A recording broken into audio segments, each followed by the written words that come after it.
Hey everybody, this is Robot here from Vespa Motorsport and ScooterWest.com here in San Diego, California. I have a gem of a used scooter I want to share with everybody. It's kind of a unique model. They didn't really sell that many of these. This is referred to as the S150.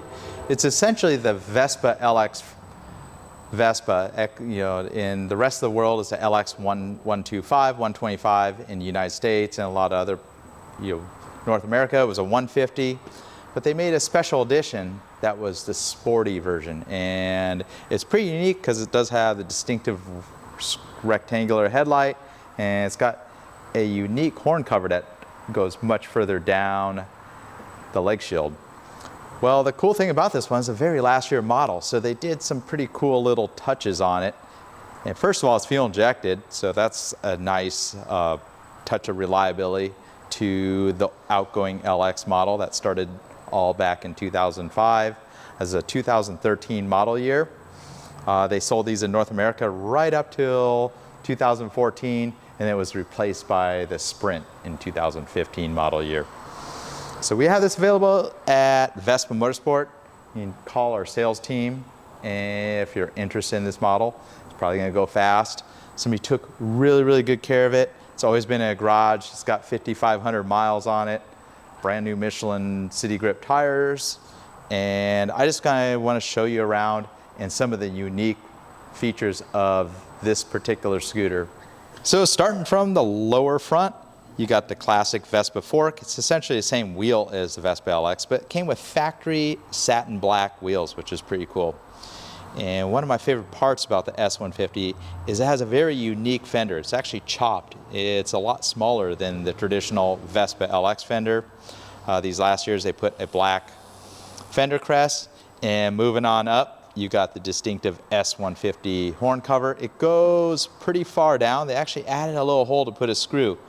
The standard Vespa LX horn cover just stops right there, but this is kind of, I don't know, a facade per se. And there's horn grills over what is sheet metal behind there. But the horn sounds just fine through it. And just like all the American spec models, these are running lights. It's got the pod turn signals up in the handlebars. They got distinctive rectangular mirrors. I think I've reviewed this model years ago, and they're almost a pattern of the Harley Davidson mirrors that are common on many Harley motorcycles here in North America. Moving up to the dash, the first editions of the S150 back in 2009, this bezel was all chrome, and it may have looked cool, but it was horrible when you rode it. You get massive reflections in your face from it. So for the very last year, they added a matte black bezel. It's kind of got that cool sporty twin gauge appearance here. I do like you can easily access a clock battery. This is the only model that you could actually change the clock battery very easily. But one thing to keep in mind, the newer Sprints and GTSs, they no longer used a watch battery. It's essentially just like an old Casio watch in there. Moving on to the leg shield, the S150 model has a very distinctive inner leg shield, does not have a glove box. It's kind of got a thin appearance, more like a true vintage Vespa. So this is an inner plastic panel. It's got two pockets. You could drop your phone or a wallet.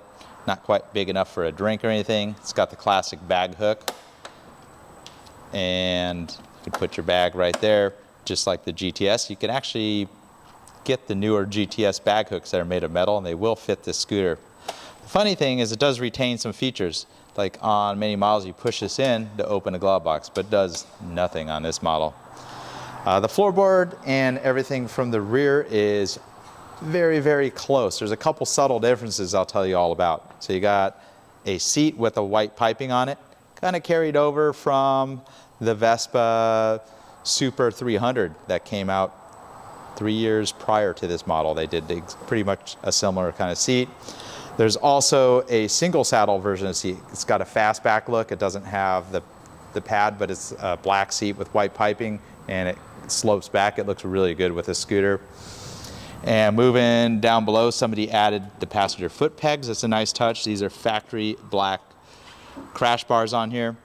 And the S150 had a very unique side skirt. They don't have those big hideous reflectors. It has integral built-in reflectors in these side skirts, as I like to call them, and they're much thinner to give it a sportier look.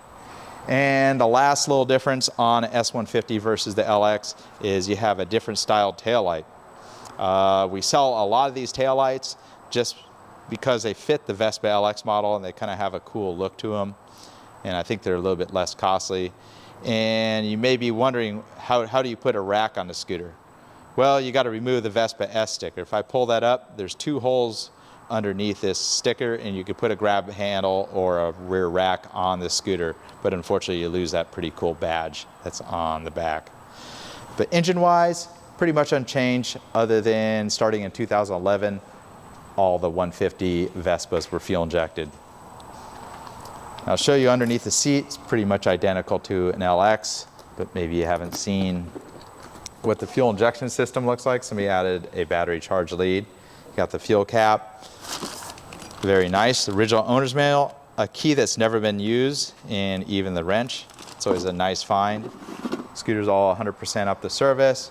And you look under here, it looks more like a Vespa GTS with the integrated throttle body and fuel injection system. These scooters have proven to be very, very reliable now that they've been on the road for pretty much over 10 years. I have several customers with 30, 40,000 miles on it, doing regular maintenance, and they're just hanging in there just fine. So this is a great buy for somebody who's looking for a used scooter that's pretty much nearly 10 years old now, but still in wonderful, like new condition.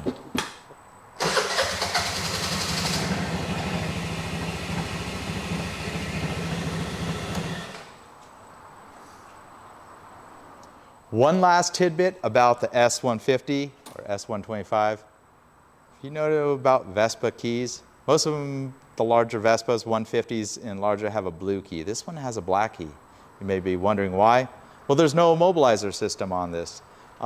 In some ways that's a good thing, in some ways it's a bad thing. It's easier to steal this scooter, but the good thing about it, now that the scooter's age, you can duplicate a key for less than 20 bucks, unlike the models that have the immobilizer and the chip and require programming.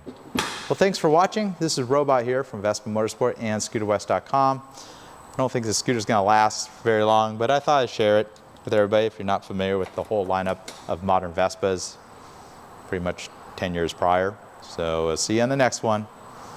Robot here.